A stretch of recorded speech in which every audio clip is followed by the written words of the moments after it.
tatay, gusto kong tinapay, ate, kuya, gusto kong kape at di lahat ng gusto mo ay susundin ko. Tapos pag nagkamali ay pipinutin mo. In short, hindi ako nakikipaglaro, mahal kita, pero napapagod din ako. Tama na, makinig ka sa akin, ito'y kailangan natin at totoong mamimiss kita.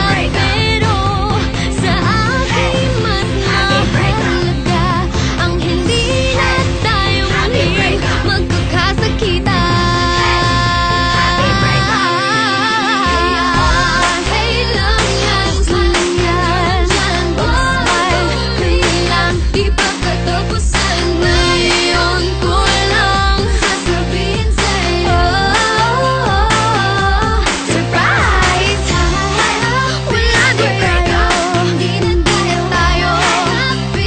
Break